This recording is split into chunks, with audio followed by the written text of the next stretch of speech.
প্রচুর পরিমাণ বৃষ্টি হচ্ছে। গাড়ি ঘোড়া কীভাবে চলতেছে।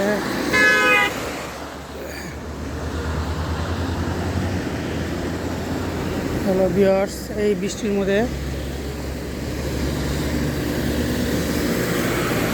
গাড়ি ঘোড়া কীভাবে চলতেছে।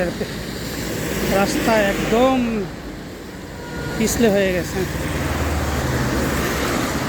এই বৃষ্টির ভিতরে গাড়ি ঘোড়া কীভাবে চলতেছে।